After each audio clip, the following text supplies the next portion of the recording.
Today we will discuss rules of debit and credit. These are most important basic terminologies used in accounting. आपको हर जगह पे ये term सुनने को मिलेगी, डेबिट, क्रेडिट, चाहे वो जर्नल है, लेजर है, ट्रायल बैलेंस है, ट्रेडिंग है, प्रॉफिट एंड लॉस अकाउंट है. बेसिकली आपको उसकी फाइनेंशियल पोजीशन जो आपने हमने पहले भी किया मीनिंग में कि वो बताती है, इनसे ही आपको पता चलेगी. अब डेबिट एंड क्रेडिट का कोई पार्टिकुलर मीनिंग नहीं है. आप डेबिट और क्रेडिट का मीनिंग नहीं कर सकते कि ये मीनिंग है, जैसे हमने पीछे बेसिक टर्म्स की थी. बट हम इसको पता कैसे करेंगे? बेसिकली जो अकाउंट्स बनेंगे उसमें आपको डेबिट क्रेडिट होगा. जैसे आप जर्नल बनाओगे तो उसमें भी आप डेबिट और क्रेडिट डीआर टर्म यूज करोगे और क्रेडिट के लिए आप टू यूज करोगे, जो भी आइटम्स क्रेडिट होती हैं. अकाउंट्स बनेगा जो ये आपको टी शेप अकाउंट है, ये आपका परफॉर्मा ऑफ अकाउंट. मैं इसकी हेल्प से आपको बताती हूँ debit credit. Proforma of account, इसमें आपको इस तरह का परफॉर्मा होगा. Date, particulars, amount.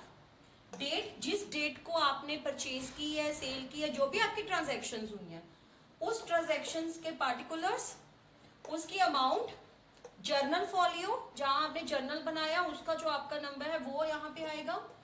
नेक्स्ट फिर डेट, पार्टिकुलर्स एंड अमाउंट. अब यहां पे आपका डेबिट एंड क्रेडिट कंसेप्ट हो रहा है. इसकी जो लेफ्ट साइड है, मोस्टली हम डेबिट क्रेडिट को कैसे डिवाइड करेंगे? The left side of the account is called debit side, it denotes DR, and the right side of the account is called credit side. Its abbreviation CR. तो हम इस तरह से account को partition कर देंगे. Debit side the left side of the account, credit side the right side of the account.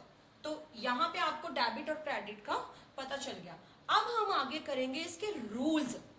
अब there are basically two rules, two approaches जो डेबिट एंड क्रेडिट में यूज होती हैं. First one is traditional approach and second is modern. Today we will discuss traditional approach. Traditional approach में क्या है, आपको एक व्यू दे रही हूं. ट्रेडिशनल में क्या होता है कि हम यहाँ पे तीन मेन स्टेटमेंट याद रखते हैं. Who is the receiver and who is the giver, what comes in, what goes out, all expenses and losses are debited and all income and gain is credited. Okay, now come to traditional approach. Traditional approach में there are three types of accounts: personal account, real account and nominal account. In personal account, receiver is debited and giver is creditor. Now here personal account आपका होगा जैसे कोई person, Mohan, Ram, Shyam, कोई company, business, क्योंकि हमने कहा है कि बिजनेस भी एक एंटिटी है जिसका अलग से होती है एग्जिस्टेंस, तो हम वो भी ले सकते हैं. रिसीवर कौन है? जिसने वो रिसीव किया, जो रिसीव कर रहा है, चाहे वो कैश है चाहे डिस्काउंट कुछ भी. And who is the giver? जो पे कर रहा है, जिसने दिया है सामान. Okay, for example purchased furniture from Mohan. Purchased furniture from Mohan. Mohan is the giver, तो मोहन को यहां पे क्या करेंगे? हम क्रेडिट करेंगे. ओके, नेक्स्ट है पेड कैश टू राम. अब राम को कैश दिया है हमने. ओके, तो who is the Ram? Ram is the receiver, तो राम को हम डेबिट करेंगे. Clear? Now next is real account. What is real account? Real account जो आपकी जितनी एसेट्स आ जाती हैं, plant, machinery, cash, so on. तो यहां पे हम देखेंगे एसेट, जो चीज आपके बिजनेस में आ रही है, व्हाट कम्स इन, जो बिजनेस में आ रही है, चाहे वो कैश है चाहे वो फर्नीचर है, ठीक है, तो वो होगा आपका डेबिट. व्हाट गोज आउट, जो चीज आपके बिजनेस से जा रही है, चाहे वो कैश है चाहे वो आपने फर्नीचर सेल किया है, सेल रिलेटेड आइटम्स होगी आपकी इसमें, तो व्हाट गोज आउट वो आपका हो जाएगा credit. For example purchased furniture for cash. अब यहाँ पे फर्नीचर आपने परचेज किया तो फर्नीचर आपके बिजनेस में आ रहा है, तो आप यहाँ पे उसको क्या करोगे, डेबिट। एंड उसको परचेज करने के लिए जो कैश है वो आपका बिजनेस से जा रहा है, तो व्हाट गोज आउट, तो उसको आप करोगे credit. Okay, now next account is nominal account. Nominal account means all expenses or losses is deducted and all income and gain is credited।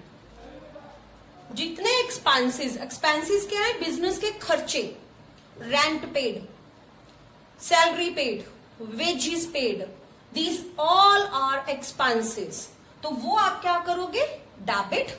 Losses means loss by theft, loss by fire, कोई भी loss हुए हैं तो उनको आप करोगे debit, यानी कि all expenses and losses are debited.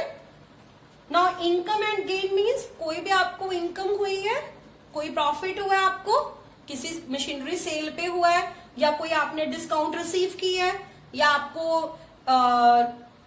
Wages receive हुई है, सैलरी रिसीव हुई है, आप उस टाइम पे आप उसको क्या करोगे, वो आपकी जो इनकम एंड गेन्स है उनको आप करोगे credit.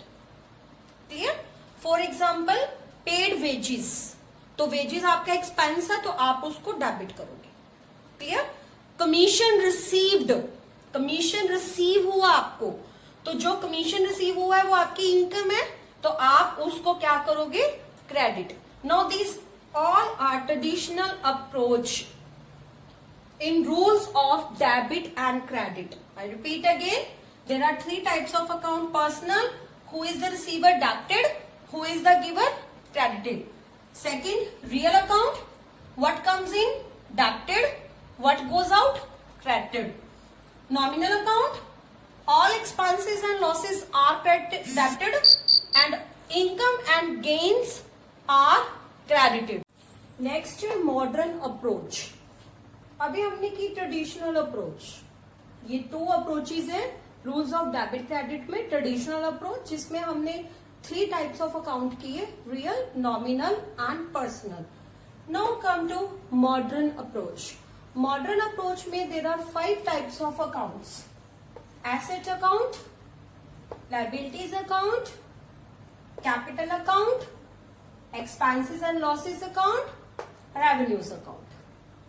Assets account basic terms में हमने की, एसेट्स क्या होती है, बिजनेस की संपत्ति होती है, बिजनेस जिसको इकोनॉमिक वैल्यू में या मनी वैल्यू में कन्वर्ट कर सकता है, और फर्दर अगर बिजनेस को जरूरत पड़ती है तो अपनी एसेट्स सेल करके अपनी लायबिलिटी को पूरा कर सकता है। एसेट्स अब क्या है, जैसे बिजनेस ने furniture, machinery, cash, bank, debtors जिन्होंने अभी पे नहीं किया लेकिन फर्दर पे करेंगे, दीज ऑल आर एसेट्स। अब बिजनेस में एसेट्स मोस्ट इंपॉर्टेंट है, जो फाइनेंशियल पोजीशन को बताती है कि बिजनेस की फाइनेंशियल पोजीशन कैसी है। यहां पे हम डेबिट क्रेडिट रूल में एसेट्स अकाउंट में क्या करेंगे, अब एसेट आपकी हुई, जैसे अभी मैंने बताया कि फर्नीचर, परचेज फर्नीचर। अब बिजनेस ने अगर फर्नीचर परचेज किया, दैट मीन्स जो फर्नीचर है वो बिजनेस में इंक्रीज हुआ है, तो यहां पे आपकी एसेट इंक्रीज हुई है।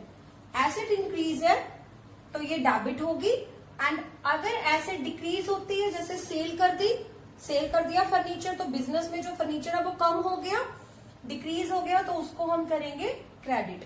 Now increase in assets debited and decrease in liability in assets are credited.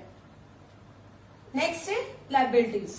Liabilities क्या होती हैं, बिजनेस की देनदारियां, जो बिजनेस ने किसी को पैसा देना है, पे करना है, for example creditor, bank loan. अब ये आपके बिजनेस की लायबिलिटीज है। अब सपोज करो बिजनेस ने क्रेडिटर को पैसा दे दिया, कोई क्रेडिटर इंट्रोड्यूस हुए थे, उनको पैसा दे दिया, तो उससे क्या होगा, वो क्रेडिटर का जो अकाउंट है वो रिड्यूस हो जाएगा, तो इसको हम कहेंगे डिक्रीज इन लायबिलिटी, तो ये आपकी डेबिट होगी। अगर बिजनेस ने न्यू परचेज किया है ऑन क्रेडिट बेसिस, तो वो आपके क्रेडिटर उस टाइम पे क्या होंगे, इंक्रीज होंगे। तो यहाँ पे आप इसको क्या करोगे, क्रेडिट करोगे। नाउ दोनों अगेन रिपीट करते हैं। Asset, increase in assets debit होंगे जब आपके बिजनेस में एसेट्स बढ़ेंगी, और डिक्रीज इन एसेट्स आपकी होंगी क्रेडिट।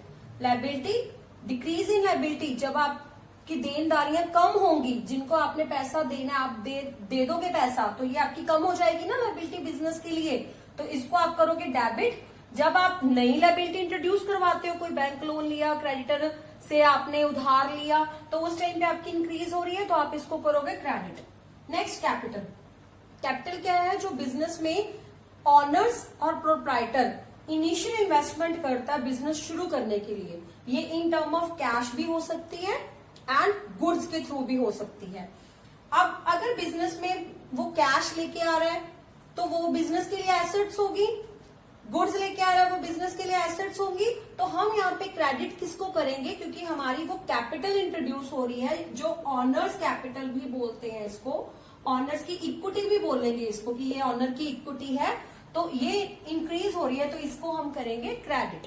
तो कैश और गुड्स जो है वो डेबिट हो जाएंगी, एंड जो आपकी कैपिटल है वो क्या होगी आपकी, क्या करेंगे उसको, क्रेडिट करेंगे। तो यहाँ पे आपकी कैपिटल इंक्रीज हो रही है, ठीक है। उसके बाद है आपका यहाँ पे एक्सपेंसेस और लॉसेस। अब ये सेम आपका प्रोसीजर है जो हमने ट्रेडिशनल में भी किया था, बट ट्रेडिशनल में हमने इसको नॉमिनल में रखा और हमने कहा जितने भी एक्सपेंसेस है, लॉसेस है, वो डेबिट होंगे। यहाँ भी है, अगर आपके एक्सपेंसेस हुए, सपोज करो आपने वेजेस दी, आपने सैलरी दी, आपने कमीशन दिया, तो वो वहां आपका इंट्रोड्यूस हुआ ना, तो वो जो है आपके बिजनेस में वो इंक्रीज हो रहे हैं ना, तो इसीलिए हम इसको क्या करेंगे, डेबिट। और अगर डिक्रीज होंगे या आपके कम होंगे बिजनेस में, आप उनको पे कर चुके हो, कोई आउटस्टैंडिंग पड़े और है, तो फिर इनको आप क्या कर दोगे, क्रेडिट कर दोगे। Now revenue, revenue income gains. यहाँ पे आप ये देखेंगे एक्सपेंसेस क्या हो गए आपके, जो बिजनेस में खर्चे हुए, cash paid, commission paid, salary paid, wages paid. अब यहाँ पे कमीशन रिसीव्ड, सैलरी रिसीव्ड, ये आपके रेवेन्यूज है जो बिजनेस में इनकर हो रहे हैं, तो आपको मिल रहे हैं वो, इसीलिए ये इंक्रीज हो रहा है, तो आप इनको करोगे क्रेडिट। और ये अगर डिक्रीज होंगे तो आप इनको करोगे डेबिट। अब यहाँ पे जो आपके लॉसेस हैं, लॉसेस क्या होते हैं, जो बिजनेस में loss by theft, loss by fire, तो वो इंक्रीज हो रहे हैं तो आप डेबिट करोगे, वो डिक्रीज हो रहे हैं तो आप क्रेडिट करोगे। रेवेन्यू में सिमिलरली प्रॉफिट हुआ है, कोई profit on sale of machinery, तो वो आपका इंक्रीज हुआ है, बिजनेस में इंट्रोड्यूस हुआ है, तो आप उसको क्रेडिट करोगे।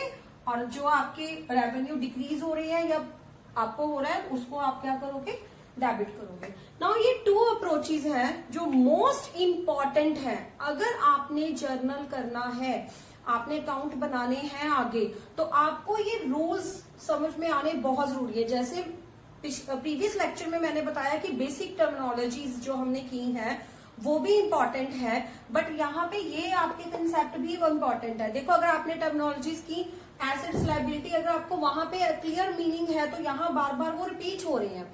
बट ये जो आपके रूल्स है डेबिट एंड क्रेडिट, ये हर जगह पे आपके होंगे। जैसे मैंने बताया journal, ledger, trial balance, trading account, profit and loss account.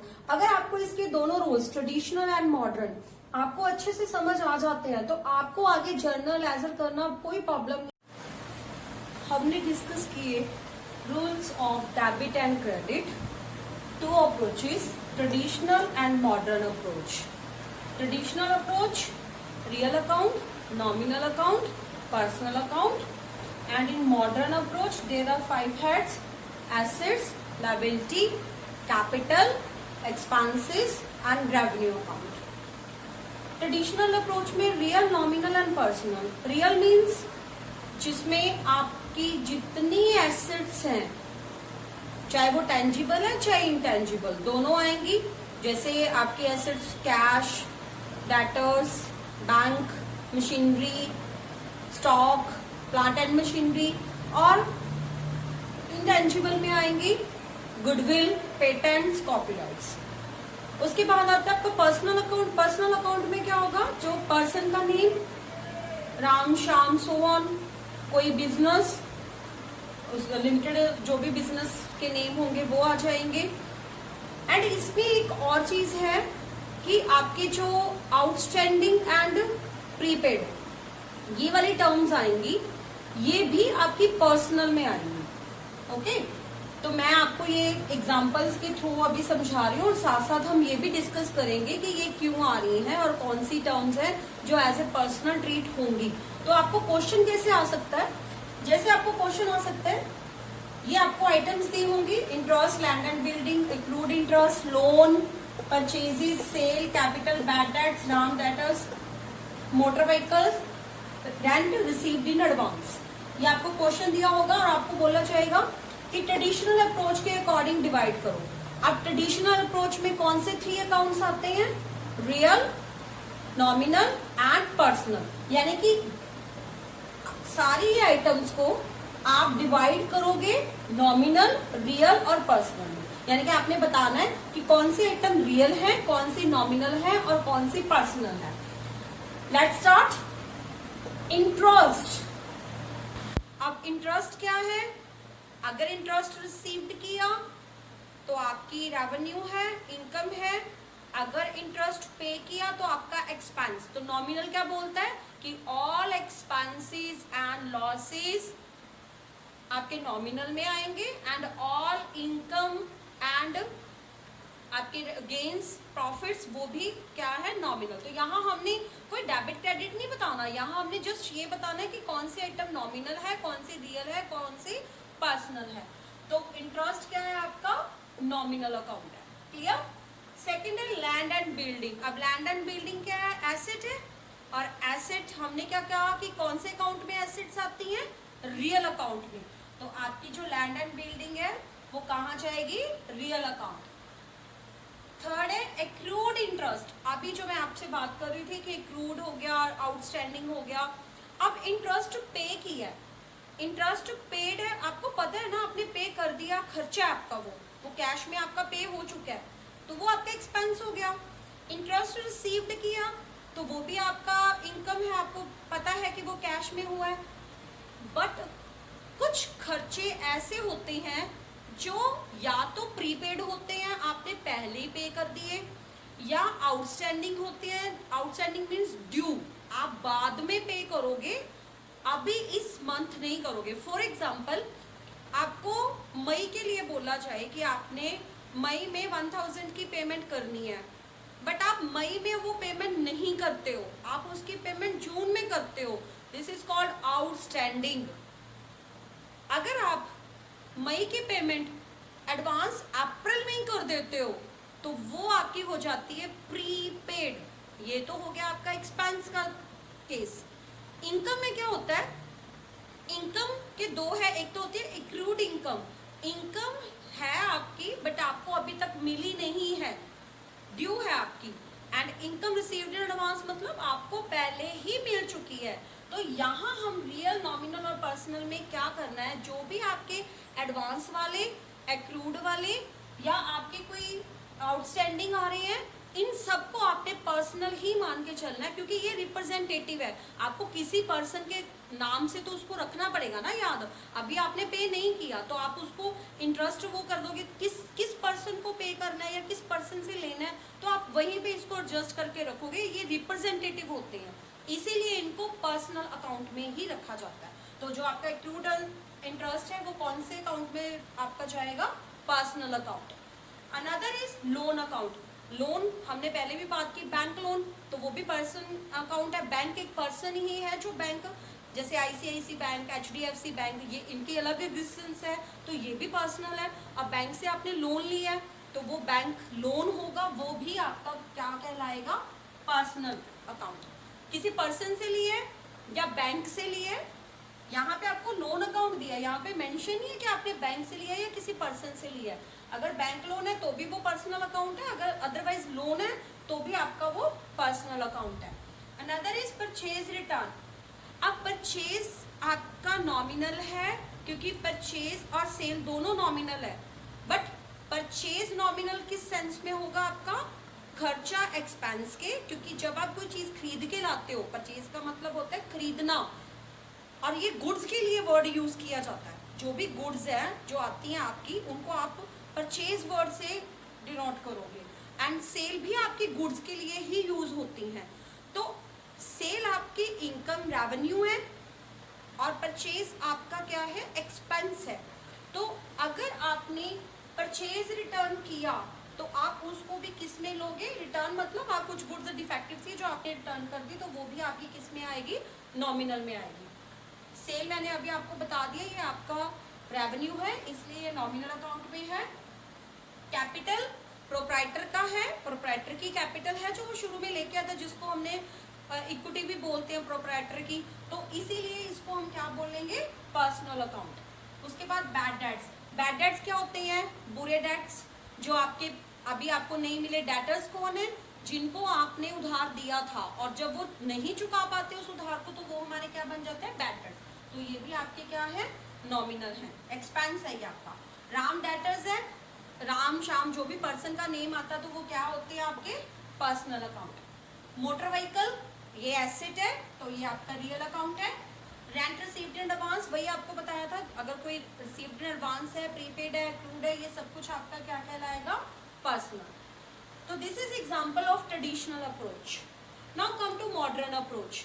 Modern approach में आपको किस तरह से क्वेश्चन आ सकते हैं, जैसे वो पूछा जा सकता है कि ये इंक्रीज फॉर्म में है तो आपने बताना है कि कौन सी नेचर क्या है उसकी और कौन सी साइड होगी। ये नेचर है और ये साइड्स है डेबिट और क्रेडिट। अब इंक्रीज याद रखना, इंक्रीज है यहाँ पे, नॉट डिक्रीज, ओनली इंक्रीज। तो ये सारी आइटम्स आपकी इंक्रीज में है। Very first machinery account. अब machinery increase, increase in assets क्या करते हो, मशीनरी क्या है, एसेट है, और इंक्रीज इन एसेट्स क्या होती हैं, डेबिट। Bank overdraft. अब बैंक आपकी एसेट होती है, बैंक को आप अपनी एसेट मान के चलते हो, तो बैंक एसेट है आपकी तो आप उसको क्या करोगे, डेबिट करोगे। लेकिन यहाँ पे ओवरड्राफ्ट, ओवरड्राफ्ट का मतलब क्या होता है कि आपके बैंक में 1 लाख रुपीस थे, आपने वो विड्रॉ करवा लिया, अब आपके बैंक में बैलेंस नहीं है, आपने 50,000 और विड्रॉ करवा लिए बैंक से, आपका बैलेंस 0 है, आपके बैंक में कैपेबल नहीं हो आप उतने पैसे निकलवाने के लिए, लेकिन बैंक आपको पैसे प्रोवाइड करवा रहा है। बाद में वो क्या करेगा, जब आपकी कोई ट्रांजैक्शन होगी तो वो 50,000 वहां से डिडक्ट हो जाएंगे, तो बैंक ने आपको एक्स्ट्रा अमाउंट दी, यानी कि आप लाइबल हो बैंक के लिए, आपने बैंक को वो 50,000 आगे देने हैं, तो दिस इज योर लायबिलिटी। इसीलिए हम लायबिलिटी इंक्रीज होती है तो क्या करते हैं, उसको क्रेडिट करेंगे।